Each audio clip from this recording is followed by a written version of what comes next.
Good afternoon. I'm Karen Hayes-Ryan of Project Geospatial, and I'd like to welcome you all to a very special one-on-one episode of the 2025 Geospatial Leadership Series.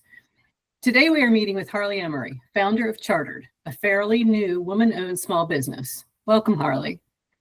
Please tell us a little bit about yourself and your new company, Chartered.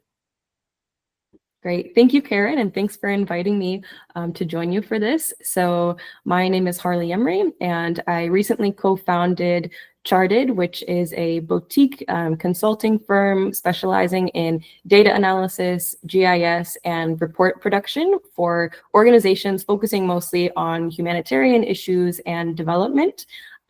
We just opened our doors 2 months ago, so to speak, and it's been an exciting period since. Wow. So what inspired you to start Charted? I would say the inspiration was really twofold. So my background is in doing the same kind of work, but within large international organizations, specifically within the UN system. And so for the past 5 years or so, I've spent my career focusing on creating data and GIS products for humanitarian responses of all kinds. And so that experience, being able to really see the great needs for those kinds of products within organizations, and also seeing how the internal capacities often don't exist to cover all of those needs, especially as they grow over time. So that inspired me to look into ways of making Charted as an external service provider to kind of meet some of these unmet needs. So that was one motivation. And then as far as the timing of it goes, I'd had this idea in my head for a while now, but was really happy with my previous job. I was leading a data and research unit in Poland, focusing on the Ukraine refugee response in Poland. And then earlier this year, when the UN system lost a lot of its funding, unfortunately, my job, as well as many colleagues' positions, were defunded. And so, of course, it was a bit shocking and abrupt at first, but I tried to pivot it into an opportunity to take the leap finally in starting my own company and doing this kind of work that I've always been passionate about, but really on my own terms and trying to make something new that I can grow and work more with. So that was a bit of the inspiration behind it. Oh, that's great.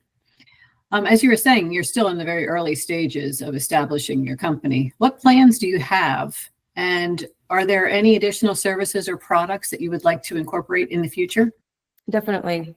So right now our work is very bespoke and our offerings are on a project by project, client by client basis, really. But we are in the early stages of conceptualizing and developing more scalable tools because we'd really like to offer clients tools for low to middle technical users to be able to rapidly analyze and extract actionable insights from data, including spatial data, using automated and AI-supported workflows. And especially now with so many additional financial constraints and with fewer in-house staff to be able to analyze the amounts of data that are still coming in and still important for decision-making, these kinds of tools are going to be more important than ever. So that's going to be the next focus of ours. It might take a bit of time to get there, but we're in the early stages of exploring those options. Great. How did your experience in large international organizations, such as the UN, shape your vision for the kind of services that Chartered offers and that customers need? And importantly, how does geospatial intelligence fit into all of this? Mm-hmm. It really shaped our service offerings in a few ways. So one of my jobs working with international organizations was providing rapid turnaround GIS products and reports and briefings after rapid onset emergencies. And through this, I was able to work on a lot of different emergency responses on practically every continent, making maps and briefing products, and really got a sense of what clients in this sector want in their products. And that is clear, well-designed, straightforward information that allows them to make decisions on where to allocate resources or staff or what kind of programming to implement. And so that's something that we really focus on in our work, is focusing on which audience we're building a product for, what their exact needs are, making products that are actually useful and read, because while having a 50-page academic report can be great for some context, in the humanitarian sphere, usually someone is going to read a one-pager with key findings, look at a map that has some key facts. And so that's really what we focus on.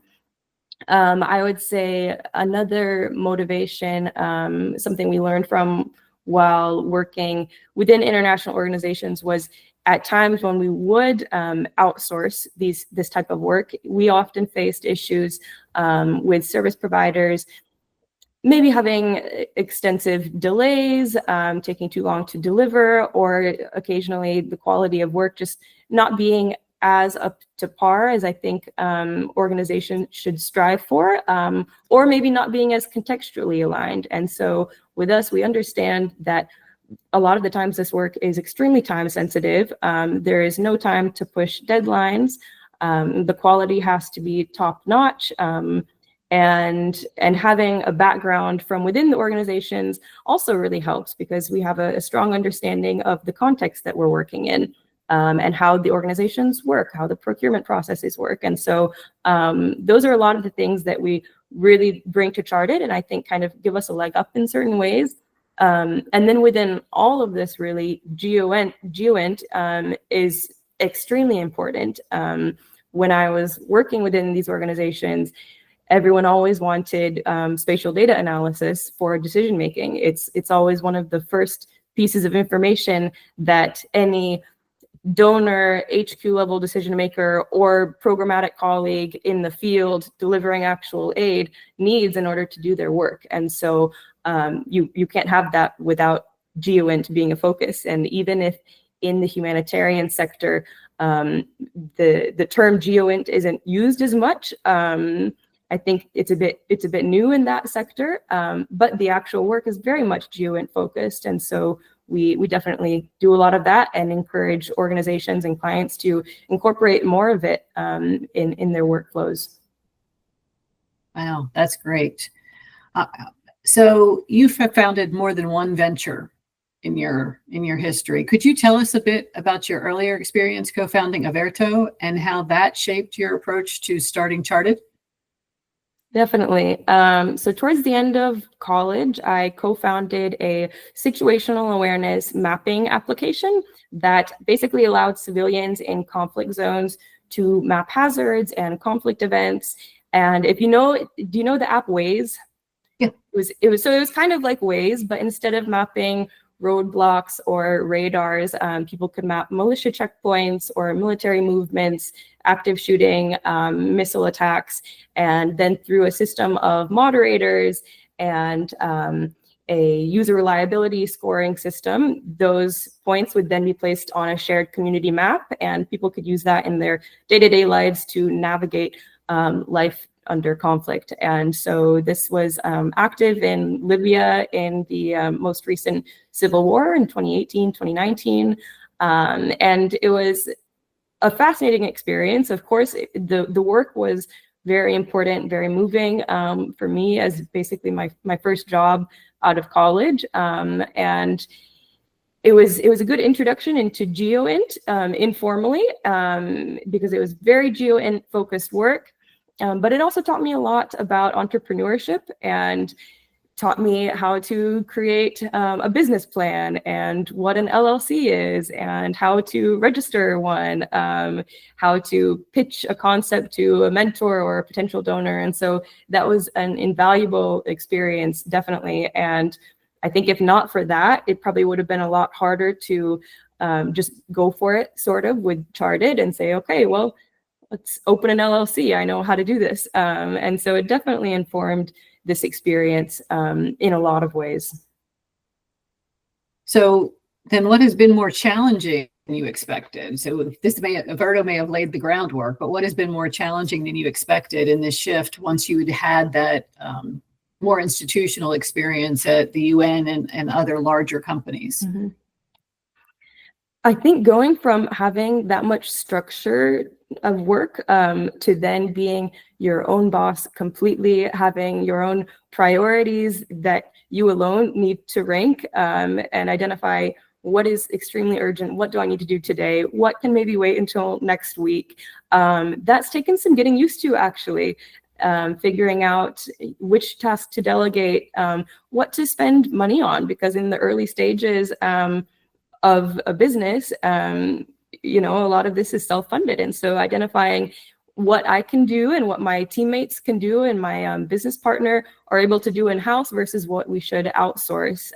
Should we hire a lawyer? Should we hire a web developer? Should we hire a PR team? And so kind of navigating that a bit has been different and challenging. I would also say a surprising difference has been just the overwhelming support I've received from former colleagues, friends, classmates, instructors, people I've met at events and conferences, like you, for example, who have heard that I'm working on this and just have been so lovely and encouraging and offering their support in a lot of ways. And that's been really special to experience. And it's something I wasn't expecting, but it's been really refreshing, and it's made the process feel a lot better, I would say.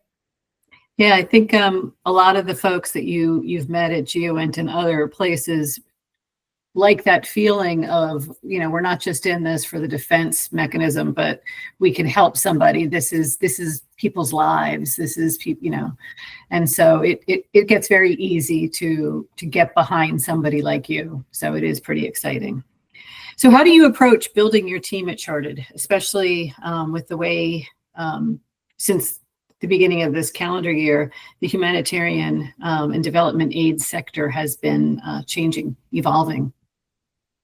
Yeah, it definitely has changed a lot, and as has the composition of teams within and outside of these large organizations. I would say our main focus for building is to create a team that's lean, flexible, and also highly specialized. And so for the time being, we aren't employing full-time staff, but rather we have a vetted pool of specialized consultants who we've worked with in the past or have interviewed, and we can speak to their work. And then depending on the specific project that we're hired for, we pick and choose from those experts so that every team that's built is extremely specialized, is able to work efficiently, they know their stuff, and we can produce high quality outputs faster than we might be able to, and at a higher level than if we had more of a generalized team that didn't fluctuate necessarily. So that's really been our focus. And then, in these times where so many people in this sector are out of jobs and looking for opportunities, we've really approached building this team as a way of bringing more chairs to the table, so to speak, at a time when a lot of the chairs have been taken away. And so even though our staff aren't full-time, just to be able to offer specific opportunities to provide some work for a greater number of people is really something that we hope we're able to do, because there's a lot of fellow humanitarians at this time who are struggling. And so, and a lot of brilliant people as well. So highly qualified people looking for projects. And so it's kind of a perfect match for us to take advantage of this moment and build a really strong and smart team. Yeah, that's great. That's really important. You've taken a leap into building something from the ground up. Starting out of college, it was probably you didn't know what you didn't know, so it was almost easier to go into it. But then you were into a very structured environment that was providing that kind of support for people that needed it. So now you've taken this leap into building it from the ground up. What internal values or mindsets has helped you stay anchored through this really crazy time of uncertainty? I think first and foremost, it's been seeing these challenges as opportunities and just trying to reframe mentally as much as possible, really from the get-go. And even from the day that I found out quite abruptly that I wouldn't have a job after a few weeks, I started thinking, okay, I know this is still the sector that I want to be involved in. I love this kind of work. It feels impactful. We help people, and I didn't want to leave that. And so I started thinking, where are the unmet needs going to be in these organizations and in this sector in a few months, a few years from now? And looking at that and really researching where I think the gaps are going to be, I found this niche area that aligns with my skill set, because I really do think in this sector, there's going to continue to be emergencies and humanitarian crises, unfortunately. There's also definitely going to continue to be a need for data analysis and strong information products and GIS products more than ever, so that organizations can work even more efficiently. And while many are losing their funding to have full-time staff, there still are opportunities for outsourcing, so doing the same kind of work, basically, but just not using their own internal staff. And so that's kind of where we saw a niche where we might be able to offer our services and do the same kind of work, but in a structure that also works in these new modalities for international organizations where they do have much smaller budgets, much fewer 100% staff, but they still have deliverables that need to be met and aid to deliver. So. Excellent. What do you see the most, or where do you see the most opportunities for further integration of geospatial intelligence when you're working with the humanitarian aid sector? I really think in all areas. I think this is a sector where Geoint has not been fully utilized up until now. So in any kind of emergency response context, for instance, with disaster mapping, damage assessments, displacement and human movement tracking, I think there's so many opportunities. And specifically, as I mentioned also before, having more user-friendly tools where medium or non-technical users in the field can easily analyze and see where the greatest needs are. Also tools driven by machine learning, imagery analysis. I think there's a lot of use for that in the humanitarian field. And I also think in general, there's a lot of room for more private sector partnerships. I think it would be amazing to see more corporate social responsibility driven partnerships. And I think that that could be really mutually beneficial in the end, because within the humanitarian sector, I think Geoint is a bit of a mystery. I think there lacks an awareness, and more partnerships could really introduce Geoint products and ways of working to that entire sector, which I think would be an amazing thing for everyone. So that's where I see kind of the main opportunities. Do you see any others? I'm curious because you come from more of a defense background, but I could imagine you might have some great ideas of, where there could be more Geoint in this kind of work. Yeah, so I worked, I ran the commercial imagery program at NGA, the Enhanced View program, and had gotten to know that commercial sector, and working with what's called the Civil Applications Committee isn't focused on the defense, but does a lot of support to not necessarily humanitarian aid as a general topic, but supporting the FEMA, EPA, FDA, and other places that use geospatial intelligence. So there are corollaries. I don't think it's a direct line, but I think there are some companies that support both of those activities that could be great partners.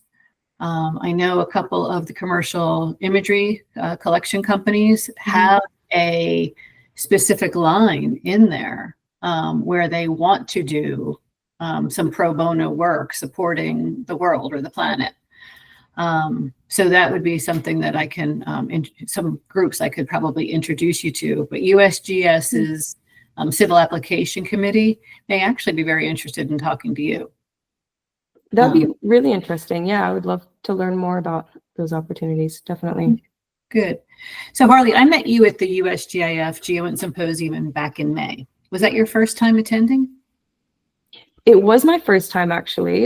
Even though I've done kind of Geoint-centered work, I'm still new to Geoint as a discipline, really. And so it was my first time attending, my first time getting to know a lot of these vendors, a lot of the people involved, and it was an amazing experience. Really an incredible 4 days.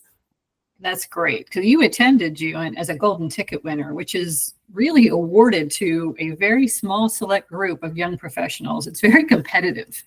People usually apply 2 to 3 years in a row so that they can get in. I don't know if you were aware of that. No, I wasn't. Could you describe that experience and what you will take from that going forward? Definitely. So within the Golden Ticket program, it's basically the main agenda with additional mentorship sessions and networking opportunities on top of that. And so it was a jam-packed few days, that's for sure. We were busy from early morning until evening. The opportunities to meet with the mentors were really incredible, to be able to pick the brains of some of the most brilliant and successful people in the Geoint industry was just an unparalleled opportunity, honestly. And then the cohort that I was with was fantastic. I don't think we could have asked for a better group. So those are also people that I'll stay in touch with for a while, I hope. They were really great. So overall, amazing experience. I didn't know what I was getting into sending in my application, but I'm so thankful to have been selected and to attend. It was really phenomenal. A lot of those cohorts do stay in touch over the years, and they back each other up. They support each other. They help answer questions. They do introductions to, other corporate allies of theirs that may benefit you. So I hope you do manage to stay in touch with that. Definitely. All right. That was the end of my questions for you. Do you have anything else you'd like to talk about? I think that touched on pretty much everything.